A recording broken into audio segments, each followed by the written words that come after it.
నమస్తే అమ్మా. నమస్తే అమ్మా. అమ్మ సమ్మర్లో ఉన్నాము. అవునమ్మా.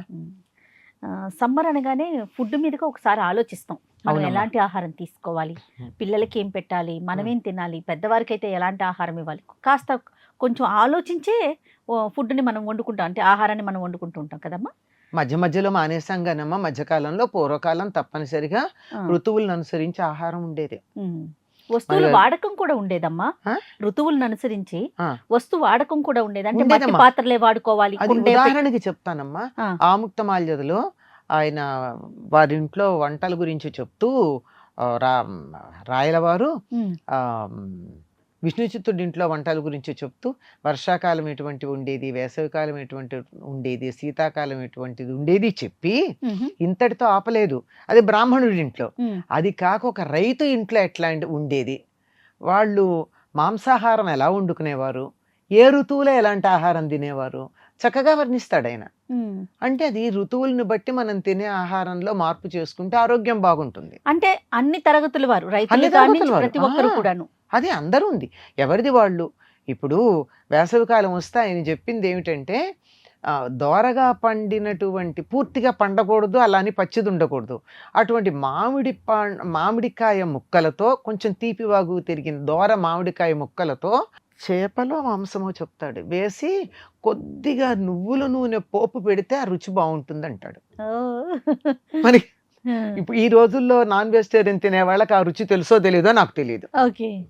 చెప్తా ఇలాంటివన్నీ ఉదాహరణకు ఒకటి చెప్పాను నేను. ఇట్లా ప్రతి ఋతువులో ఉండేటటువంటి ఆహారం గురించి చెప్తాడు. అంటే అది ఏంటంటే ఒకటి తినడానికి హితవుగా అనిపిస్తుంది. మనం అంటూ ఉంటాం బాగా వాన పడుతూ ఉంటే వేడి వేడి పకోడీలు తింటే ఎంత బాగుంటుంది అనిపిస్తుంది. లేదా వానాకాలంలో మొక్కజొన్న పొత్తులు వస్తాయి, మొక్కజొన్న పొత్తులు కాల్చుకుని కరకరా తింటుంటే ఎంత బాగుంటుంది అని అనిపిస్తుందా, అనిపించదా? అదే విధంగా నోటికి అనిపించటమే కాదు, పొట్టకు అనిపించాలి, శరీరం మొత్తానికి హాయి ఉండాలి. అంతే కదా. అటువంటి ఆహారం తీసుకోవడం మంచిది. అన్ని రకాలుగాను బాగుంటుంది, ఆ క్షణాన బాగుంటుంది, తర్వాత కూడా బాగుంటుంది. అవునమ్మా.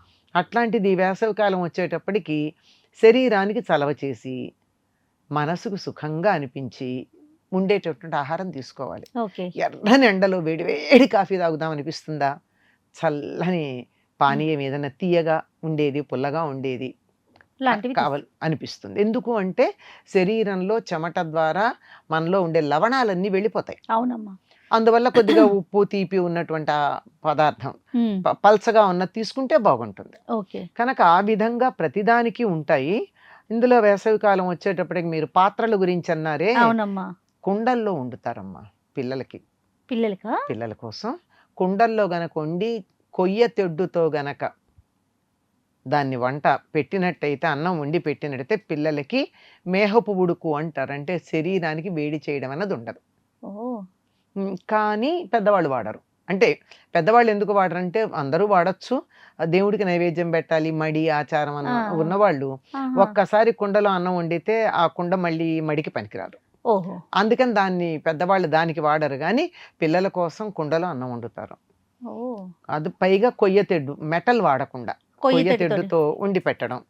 దాంట్లో మీరు ఆవకాయ వేసి పెట్టండి, దొరికేవే కదా. అవునమ్మా. మజ్జిగ నీళ్ళల్లో మామిడి పండు వేసి పెట్టండి, అంటే పెరుగు కన్నా మజ్జిగ మంచిది. అలా పెట్టితే మంచిది. అదే విధంగా రాత్రిపూట వండిన అన్నం పిల్లలకి పొద్దున పెడతారు వేసవి కాలంలో. ఎప్పుడైతే బియ్యం ఉన్నాయి, బియ్యం రాత్రిపూట వండి ఒక నైట్ అంతా ఉన్నదో దాంట్లో B12 వస్తుంది. అందువల్ల B12 తేలిగ్గా వచ్చే మార్గం అదే. ఇంకా కానీ చద్దన్నానికి మించిన ఔషధం ఇంకొకటి లేదు. ఇంకా మామూలు చద్దన్నమే కాకుండా దీన్ని గంజిలో కానీ బియ్యం కడిగిన నీళ్లల్లో కానీ వేసి చిటికెడు ఉప్పు వేసి మూత పెడితే అది ఇంకా బాగా B12 వస్తుంది. దాని చద్దన్నం అని దీన్నే అంటారు సాధారణంగా. మామూలుగా రాత్రి వండి పొద్దునకున్న దాన్ని చల్లనన్నం అంటారు, కానీ చద్దన్నం కాదు. చద్దన్నం అంటే రాత్రి ఇదేమీ లేకపోతే కనీసం నీళ్ళేసి నీళ్లల్లో ఉప్పేసి అన్నం పెట్టేస్తారు, పాడవదు. నీళ్లల్లో వేస్తే అన్నం పాడవదు. దాంట్లో కొంచెం ఉప్పు వేస్తే చక్కగా ఫెర్మెంట్ అవుతుంది. కొంచెం మజ్జిగ కూడా వేస్తే ఎవరైనా తినొచ్చు అంటారా? ఎవరైనా తీసుకోవచ్చా? తీసుకోవచ్చమ్మా. మడి మేము దేవుడికి నైవేద్యం పెట్టాలి అనుకునేవాళ్ళు తప్ప. ఆ, అది అది సాధారణంగా కూడా ఎవరైనా ఏం చేస్తారో తెలుసమ్మా, మడి కట్టుకుని దేవుడికి నైవేద్యం పెట్టి అయిన తర్వాత ఇది విడిగా వీళ్ళ కోసం వేరే దాంట్లో పక్కన పెట్టుకుని అప్పుడు ఇది వీళ్ళు తింటారు. మ్మ్. అంతేగాని ఆ అన్నం తినేస్తే వండింది దేవుడికి నైవేద్యానికి పనికిరాదు కదా, అన్నం తినుండితే. అందుకని అయినా ఆ, పెద్దవాళ్ళకి అంత అవసరం కూడా ఉండదు, అవును. పిల్లలకి సరిపోతుంది. అమ్మ, అన్నంలో నైటే ఒక్కొక్కసారి ఏం చేస్తామంటే పాలు కలిపేసి ఒక అది తోడు అది చుక్క వేరమ్మ, వేసుకుంటాం. దాన్ని ఏమంటారు? తోడన్నం అంటాం. తోడన్నం అది. తోడన్నం మ్మ్. అది కానీ రాత్రిపూట ఒక కప్పుడు చాలమ్మా. కప్పుడు పాలల్లో అరకప్పుడు పాలల్లో ఇంకా అరకప్పుడు అన్నం వేసేస్తే ఒక కప్పు అయిపోతుంది కదా. దాంట్లో కొంచెమే తోడు పెట్టాలి, ఎక్కువ వద్దు. తోడు పెట్టి ఉంచి సూర్యోదయానికన్నా ముందు తినాలి. ఓహో, ఈ లెక్క ఉందా? ఓకే అందులో ఉప్పు అలాంటివి ఏమి వేసుకోకూడదు, ఏమీ నంచుకోకూడదు. అమ్మా, అలాగే తినాలి, ఏమీ బాగుండదు. బాగుంది. అంటే నాకు నచ్చదు చెప్తున్నా. కానీ ఆరోగ్యానికి చాలా చాలా బాగుంటుంది. మంచిది. సూర్యకిరణాలు రాకుండా తినేయాలి దాన్ని. పిల్లలకి పెడతామమ్మా సాధారణంగా. ఆహా. ఆ, ఏదన్నా ఉద్దేశం ఏంటమ్మా? ఏదన్నా జబ్బు చేసి కోలుకోవటం లేదు. ఇప్పుడైతే టానిక్స్ డాక్టర్లు కానీ, పూర్వం అట్లా ఉండేది కదా, అవును. టైఫాయిడ్లు ఎనర్జీ అట్లాంటివి డ్రింక్స్ వచ్చి. వచ్చేసినాయి మాకు ఇప్పుడు. ఆ? మాకు ఇప్పుడంతా ఎనర్జీ మెడిసిన్ వచ్చేసింది కదా. అదే ఆ. అలాంటివి తెలియదు నాకు. అలాంటప్పుడు పిల్లలు కోలుకోవటం లేదు. ఒక్కోసారమ్మ ఆడపిల్లలు సన్నగా బక్కగా ఉండి ఏదో కారణంగా 13, 14 ఏళ్ళు వచ్చినా 6 ఏళ్ల పిల్లలు 7 ఏళ్ల అవును. పిల్లల్లా ఉంటారు. అవును. అట్లాంటి వాళ్ళకి 40 రోజులు ఇది పెట్టండి. అసలు చూడండి, ఈ 40 రోజుల తర్వాత వాళ్ళ వయసుకు తగినట్టుగా గబగబా ఎదిగిపోతారు. ఓ. అస్సలు కాకపోతే సూర్యోదయానికన్నా ముందు తినాలి. అది తింటే మాత్రం తొందరగా అరగదు. ఓహో. ఏం పర్వాలా, పొద్దున్నే తినేస్తారు కదా అవును. సూర్యోదయానికన్నా ముందు. ఇన్ కేస్ అస్సలు తినలేకుండా ఉన్నాము, కొంతమందికి పెరుగు నచ్చదు, అట్లాంటి వాళ్ళు ఉంటారు కదా, అవును. వాళ్ళకి ఉల్లిపాయ ఉంటుంది, నీరుల్లిపాయ. మ్మ్. నీరుల్లిపాయ తెల్లది, ఎర్రది కాదు, అమ్మా, తెల్లగా ఉంటుంది. అవునవును. ఆ తెల్ల నీరుల్లిపాయ సన్నగా తరిగి దాని మీద కావాలంటే అది ఇయ్యొచ్చు. అది కూడా సెకండ్ ఆప్షన్. అదేం మస్ట్ కాదు. మస్ట్ కాదు అసలు, సెకండరీ, అదేలేండి. ప్రధానం కాదు. ఇక గతి లేక అన్నట్టు ఓకే. ఎలాగో అలాగా మింగేసి తినేసినట్టయితే మ్మ్. ఎలా బక్క చిక్కిపోయిన వాళ్ళు దుక్కముక్కలా తయారవుతారు. ఓ. అంత బాగుంటుంది, అది మంచిది. మ్మ్. దీని పేరు తోడన్నం, చద్దన్నం కాదు. ఓకే. అంటే అన్నంలోనే తోడు పెట్టాం పాలేసి. అవునులేండి, అవును. నిజంగా తోడన్నత్తి అది ఆరోగ్యానికి తోడుగా ఎంత బాగా ఉపయోగపడుతుంది. అదే కదా. సో చద్దన్నం, తోడన్నం, తర్వాత నైటే గంజిలో గాని బియ్యం నీళ్ళలో గాని నానబెట్టి పెట్టుకునే అన్నం, ఇలా రకరకాలుగా ఇవన్నీ కదమ్మా? ఏదైనా సరేనమ్మా, మనది ఒక్కటి గుర్తు పెట్టుకోండి. ఆయుర్వేదం చెప్పింది ఏమిటంటే, ఏ దేశంలో ఏ కాలంలో ఏది పండితే అదే ఆరోగ్యం. మ్మ్. వేరే దేశాల నుంచి తెచ్చుకున్నది వేరే కాలాల్లో పండేది ఆరోగ్యం కాదు. మ్మ్. నేను ఉదాహరణకి చెప్తాను, టమాటాలు ఉంటాయి. టమాటాలు ఇప్పుడు వేసవి కాలంలో మే జూనుల్లో టమాటా తినడం ఏమంత గొప్పమ్మా. మ్మ్. ఎక్కడి నుంచో తెచ్చుకున్నదే తప్ప మనది కాదు. మంది కాదు. ఆ రామ్ములక్కాయని అనేవాళ్ళమే, ఒక వాసన ఉండేది. మ్మ్. ఇలా పొడుగ్గా కాకుండా బొంగమిరపకాయల్లాగా కాకుండా ఫ్లాట్ గా గుమ్మడికాయల్లాగా ఉండేవి. అవును, అవును. వాటి దగ్గరికి వెడితేనే ఒక వాసన ఉంటుంది. ఆ.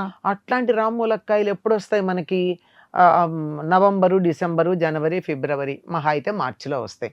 ఈ ఋతువులో అవి తింటే మంచిది. ఓకే. ఇవి కాకుండా తర్వాత మనం సలాడ్స్ లో వేసుకునేవి తింటే ఆ కలర్స్ ఉన్న బొంగమిరపకాయలకిను, అంటే క్యాప్సికం అంటాం, అవును. ఎల్లో, రెడ్, గ్రీన్ ఉంటాయి. వాటికి దీనికి తేడా ఏంటమ్మా? మ్మ్. కాబట్టి ఏది ఎప్పుడు ఉంటే అప్పుడే ఏది తీసుకోవటం ఎప్పుడు మంచిది. ఉంటే అవి అప్పుడే తినాలి. అవి తింటేనే ఆరోగ్యం. ఋతువులు కానివి తినడం, విదేశాల్లో పండినవి తినడం, మ్మ్. అది ఆరోగ్యానికి ఏమంత మంచిది? ఈ ఋతువులో మీరు మామిడి పళ్ళు ఎంత తిన్నా ఏం చేయదమ్మా పెద్దగా. మ్మ్. ఈ మరీ డయాబెటీస్ హైలో ఉన్న వాళ్ళ సంగతి నేను చెప్పలేను, కానీ పెద్దగా నార్మల్ గా చెడు చాలా చేయదు. మంచిది. బోలెడే విటమిన్ ఏ ఉంటుంది. అవును. పిల్లలకి ఎంత మంచిదో. ఒకప్పుడు హాయిగా తినేవాళ్ళు గనక కంటి చూపు ఉండేది. ఇప్పుడు అది మానేసి మాజా తాగుతుంటే కంటి చూపు ఎట్లా ఉంటుంది? బాగా చెప్పారు. 365 రోజులు మాజా దొరుకుతుంది. అవును. మ్యాంగో మాత్రం ఈ ఋతువులోనే సీజన్లోనే దొరుకుతుంది. దాంట్లో విటమిన్ ఏ చాలా ఉంటుంది. ఆ. అత్యధికంగా విటమిన్ ఏ ఉండేటటువంటి పండు మామిడి పండు. బొప్పాయి కూడా అంటారు. ఒకప్పుడు ఇది ఎక్కువ. ఇట్లా సీజనల్ గా మనం ఆహారం తీసుకుంటే ఆరోగ్యం కూడా బాగుంటుంది. ఈ ఋతువులో చాలా మంచిది. పసిపిల్లలకైతేనేమో చిట్టుడుకు నీళ్ళు ఇస్తారు, అవును, చాలా మంచిది అవి. అవును. జస్ట్ ఒక ఉడుకు పట్టగానే ఆ నీళ్లు ఉడుకు పట్టగానే ఆ నీళ్లు తీసి అందులో కొద్దిగా మజ్జిగ చుక్కలు ఏమన్నా వేసి పిల్లలకి చిటికెడు ఉప్పు వేసి ఇస్తే చాలా మంచిది. ఓకే. లేదు వాళ్ళకి కొంచెం ఏడాది 2 ఏళ్ళు వచ్చాక అన్ని రకాల టేస్ట్‌లో అనుభవంలోకి వస్తే కొంచెం 2 చుక్కలు నిమ్మరసం పిండామంటే ఇంకా ఆనందంగా తింటారు. ఓహో! చిట్టుడుకు నీళ్ళలో. చిట్టుడికి నీళ్ళల్లో వేయొచ్చు. ఓకే. ఓకే. ఆ నీళ్లు ముఖ్యం. అమ్మ. దాంట్లో కొంచెం ఉప్పు, కొంచెం ఆహ్, నిమ్మరసం. హ్మ్. లేదు మనం జీలకర్ర వేయించి పొడి కొట్టి కాస్త వేసి అంటే ఫ్లేవర్స్ కావాలి అనిపిస్తే. అవును. లేకపోతే ఇలా ఇచ్చేయొచ్చు. తప్పకుండా. సీజన్ బట్టి మనం ఆరోగ్యాన్ని కాపాడుకోవాలి. వాతావరణాన్ని బట్టి అసలు ఆహారమే అన్నిటికన్నా గొప్ప మందమ్మ, అవును. ఔషధం. అవును. దాన్ని జాగ్రత్తగా వాడుకోగలిగితే ఏ రకమైనటువంటి సమస్యలు ఉండవు. కాకపోతే ప్రస్తుతం మనం తినే ఆహారమే రోగ కారణం అయ్యేటటువంటి పరిస్థితి వస్తుంది. అవును. మందులుండి సరిగ్గా లేక గంటల తరబడి నానబెట్టి కడుక్కోవాలి. ద్రాక్ష పళ్ళు తినడం అంత భయంకరమైనటువంటి పరిస్థితి మరొకటి లేదు మనకి. అవును. మామిడి పళ్ళు కూడా కార్బైడ్ ఏసి పండించినవి అవి వస్తున్నాయి. అవును. చేత ఆరోగ్యం అని చెప్పలేము. కానీ ఇది మాత్రం నేను చెప్పినవి ఇవే పళ్ళ మాట ఎట్లా ఉన్నా అయ్యో! అన్నము, పెరుగు ఇవి అవునవును. మాత్రం కానీ బ్యాక్ టు రూట్స్‌కి వెళ్ళాల్సిన అవసరం ఉందమ్మా. చాలా ఉందమ్మా. కాస్త అవగాహన అయితే వచ్చింది నాకు తెలిసి. వచ్చింది. ఇంకాస్త కానీ ముందుకు దాన్ని తీసుకెళ్తే. బాగా వినియోగించుకుంటున్నారు కదమ్మా. అవును. ఆర్గానిక్ అని చెప్పి మామూలు ఆ! వాటికే స్టాంప్ వేసి వాడుకుంటున్నారు. అవును. అవును. ఉమ్. రైట్. నమస్తే అమ్మా. నమస్తే అమ్మా.